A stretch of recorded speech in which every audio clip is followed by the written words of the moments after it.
Good day, friends. I'm Kerry Dillinger. This is Bible Class Topics. Today we want to study the third letter of John. Let's get our Bibles out and be prepared to read that short letter in just a few moments. Before we do that, I want to share with you the introduction to 3 John that I found in the English Standard Version. The editors of this Bible say, 3 John supplements statements on Christian hospitality that we found in 2 John. It applauds a Christian named Gaius for living out the apostles' teachings by welcoming traveling Christian missionaries into his home. Meanwhile, the letter condemns Diotrephes, a selfish church leader who refused to help these itinerant godly teachers and slandered and opposed those who disagreed with him. This short letter demonstrates the pride can divide Christians if they are not living by God's word. To avoid the dangers of false teaching and division within the church, believers should practice the dual virtues of love and discernment. The Apostle John probably wrote the letter in the late 1st century A.D. Here's our outline of the letter. First, a salutation in verse 1. Then in verses 2 through 4, John commends Gaius. And then in verses 5 through 8, he gives encouragement to receive the faithful traveling preachers. Then in verses 9 through 10, he has some things to say to Diotrephes because he's setting an evil example. And in verses 11 and 12, he turns to Demetrius and shows his good example. In verses 13 and 14, we'll see the final remarks. I should note that in my study, I have determined that in the English Standard Version, there are 15 verses to Jude, and this also occurs, I believe, in the New American Standard Version of the Bible. There is the same wording. It's just that the last sentence or the last two sentences in the book have been given its own verse by the English Standard Version editors. So I hope this doesn't cause any confusion as I am reading from the English Standard Version. King James Version, New King James Version all show only 14 verses.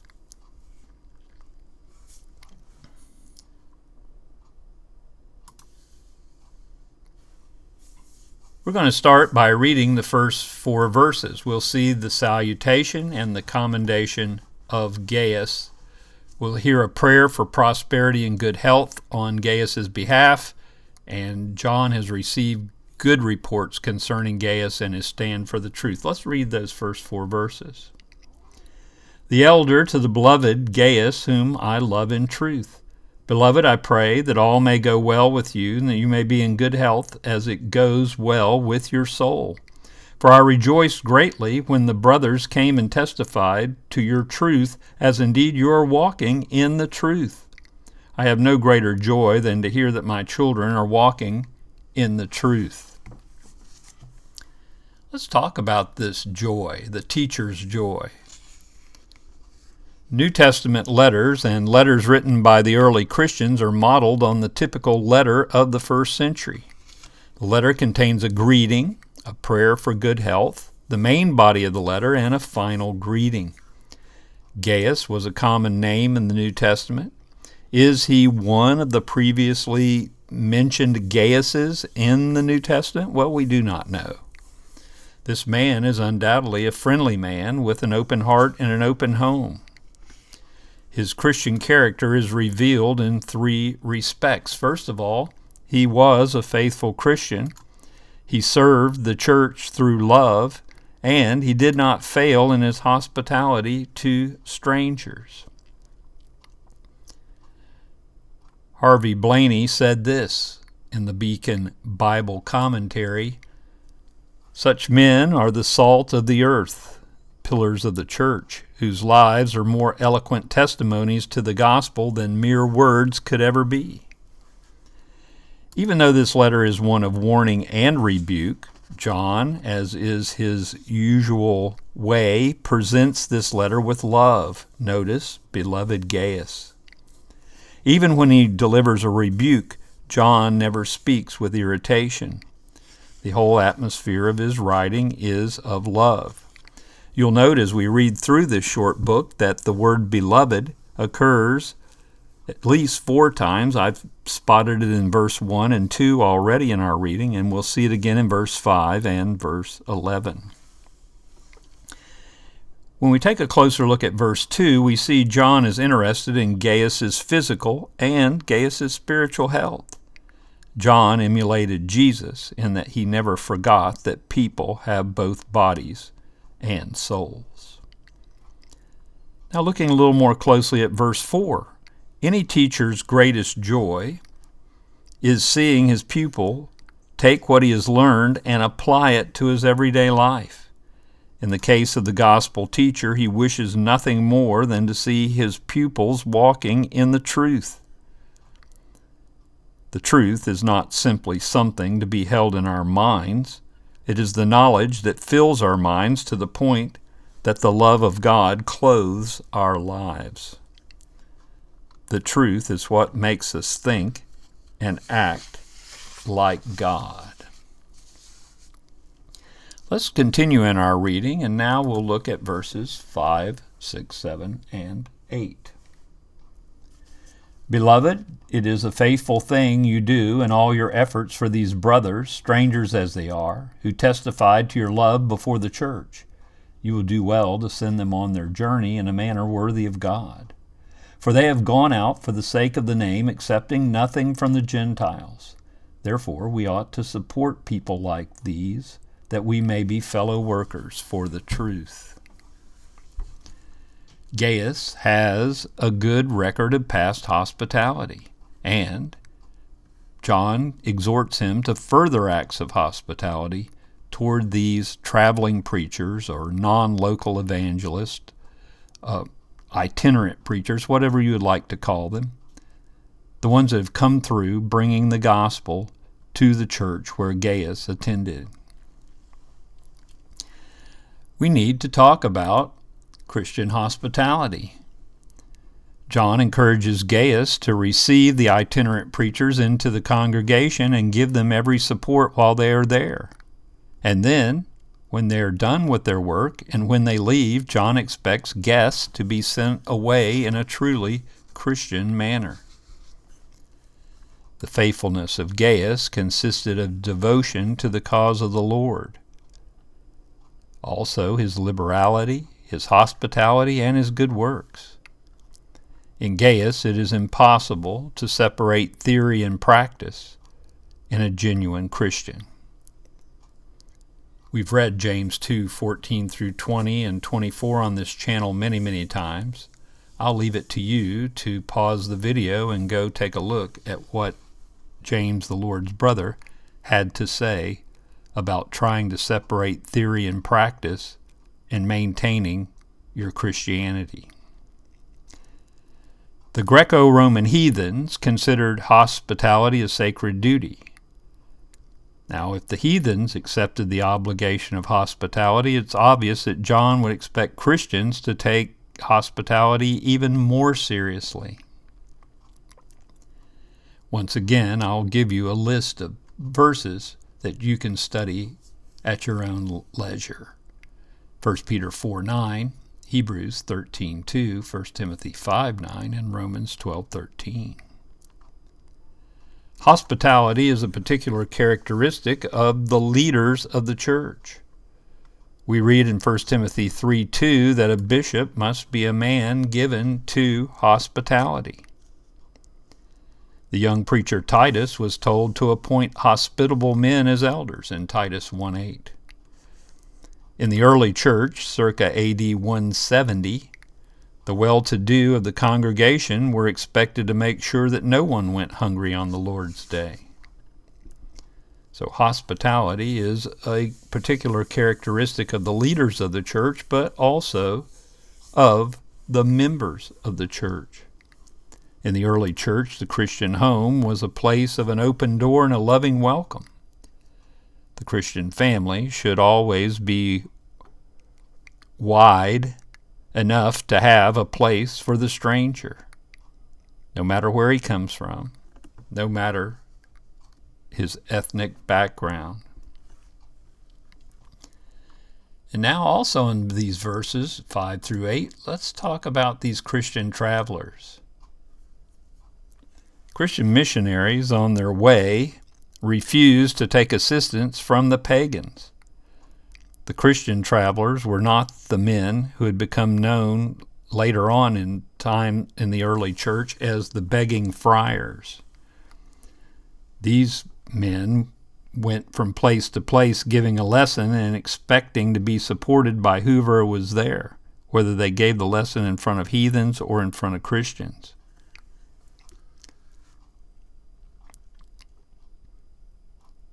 These Christian missionaries who refused to take assistance from the pagans are the ones that John is commending to Gaius. Moffat translates verse 8 in the following manner: "We are bound to support such men to prove ourselves allies to the truth. It then is the duty of individuals and congregations of means to support preachers and teachers on the front lines. For this giving to benefit the giver, it must be considered a privilege and not a duty. It must be considered a delight." Our congregations need allies of the truth here at home, but we also need men and women who will take the truth out into the world.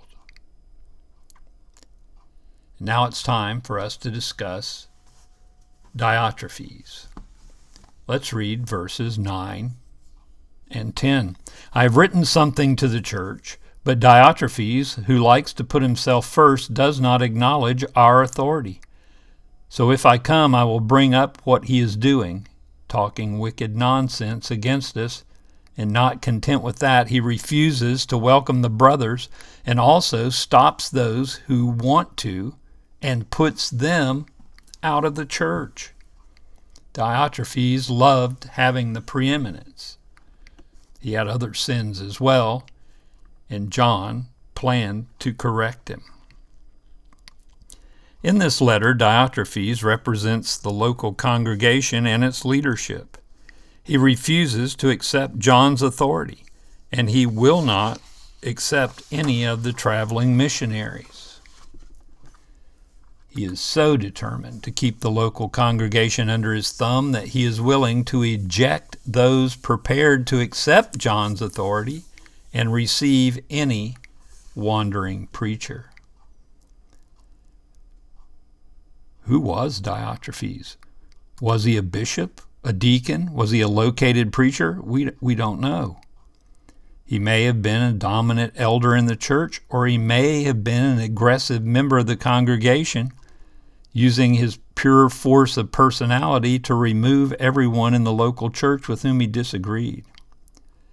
Regardless of who he was, we know he had a strong and dominant character. Well, why was he not removed by his congregation? Why did the congregation put up with someone like Diotrephes? I think that's what's in John's mind. It's possible the congregation may have genuinely feared Diotrephes, and he could bully people who dared to stand up to him. His enablers may have brought him to power and helped him keep it. These people may genuinely respect him and count him as a fearless soldier of the cross. To them, he is their hero. They consider his harsh methods as necessary in the present distress, and they make excuses for him and justify his actions. And there were possibly weak and spineless members of the church who allowed his evil to continue because they just didn't want to make any waves. They refused to take a stand against any evil. These type of church members are spiritual cowards in the war between evil and good. They view themselves as followers, not leaders. They know what Diotrephes says and does is wrong, but do not have the intestinal fortitude necessary to say so. They may talk about his evil deeds among friends, but they deny it if you repeat what they say. Diotrephes was indeed a blight on the congregation because of his false beliefs and his rejection of the godly traveling missionaries. Let's turn to a good example, and that is Demetrius. Let's read verses 11 and 12. Beloved, do not imitate evil, but imitate good. Whoever does good is from God. Whoever does evil has not seen God. Demetrius has received a good testimony from everyone and from the truth itself. We also add our testimony, and you know our testimony is true. After condemning Diotrephes, John exhorts everyone to follow God. And then he says an example of that is Demetrius. He has a good report, and he shows us a wholesome example. It's most likely that Demetrius is one of the wandering preachers, and perhaps the person who actually delivered this letter to Gaius. Once again, we don't really know which Demetrius this is. It's not an uncommon name. I don't think he's Demetrius the silversmith of Acts 19:21, and I don't really believe he's Demas, which is a shortened version of the name Demetrius, Demas of Colossians 4:14, Philemon verse 24, 2 Timothy 4:10. I'm just doubtful that he's either one of these men. You can read about them in those verses that we've listed and see what you think. What do we really know? We know that Demetrius was a good man and a wholesome example as a Christian. Everyone who knew him gave him a good report. The truth itself was on his side. John himself provides a personal verification of his faithfulness. Well, that brings us to the last paragraph of this short letter, and that, as you see, I put 11 through 15, and in the earlier slide I said 11 through 14. So as we hear love's appeal in these last verses, I want to read all the way from 11 again. We'll read it again all the way to the end.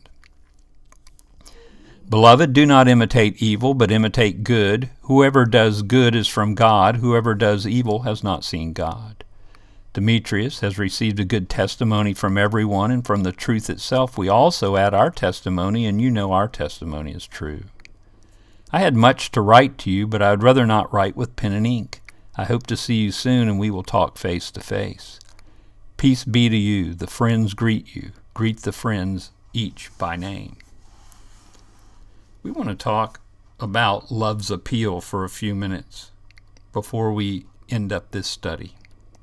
It is easy for us to be sympathetic with Diotrephes as he decided to take a stand that sooner or later might have had to been taken. If the begging friars showed up, if false teachers showed up, then Diotrephes, by keeping any visiting preachers out of the congregation, would have been doing the congregation a good service. But John says these visiting preachers have come from him, and they are bringing the truth. What was Diotrephes' character flaw? The flaw is he had no love. As John saw it, Diotrephes was not an honest Christian. The true Christian leader must never forget that strength and gentleness must be coupled with leading and loving. Even if Diotrephes was right, he took the wrong way to achieve his end. No matter how strong our minds might be, that strength cannot replace love in our hearts. That brings us to our final remarks. We'll see other concerns not written in John's intended visit and final salutation. As we've already read, we won't take time to read that again. We do not know the outcome concerning Gaius, Diotrephes, and Demetrius. John ends his letter in love. He has plans to come and talk to them when his presence will do what his letter can't do. Notice the way he ended this letter and compare it back to our study of 2 John. It's almost identical. Peace is the sum of divine blessings through Christ. Genuine peace, lasting peace, comes only through willing service and complete obedience to the will of Christ. In disobedience there is rebellion, and where rebellion takes a foothold between God and man, that means the result is a state of war. It's not peace. See Romans 5:1. John sends his greetings and blessings, and I know he prayed that his greeting of peace be to you would bring calm to the troubled church to which he wrote. Even though 3 John is a brief and tender letter compared with other New Testament epistles, its teachings are vital for us today. First of all, it reveals to us the humanity of the beloved Apostle John. Second, it gives us a glimpse into the personal life of John and those he knew and he loved so well. This letter teaches us that the apostles were not always involved in written and oral discussions of profound theological themes. They did not spend all their time in the intricate, involved dissertations or subtle and learned essays such as the Epistle to the Romans or the Epistle to the Hebrews. These apostles had their tender and personal sides. The world is incredibly blessed by this short letter to Gaius from the Apostle John, whom Jesus loved. I took these last few sentences and paraphrased them from Guy and Wood's commentary, page 367. I hope this short video that we've spent time together studying in has been helpful to you, and this brings us to our conclusion of our study of 1st, 2nd, and 3rd John. We will have a couple of more videos concerning lessons to be learned from these letters, but as far as our notes on the verse-by-verse studies of these letters, we now close out our study. Thank you for being with me. I'll put a link to the playlist in the description below in case you've missed any of the previous videos on the letters of John. Until we meet again, may God bless.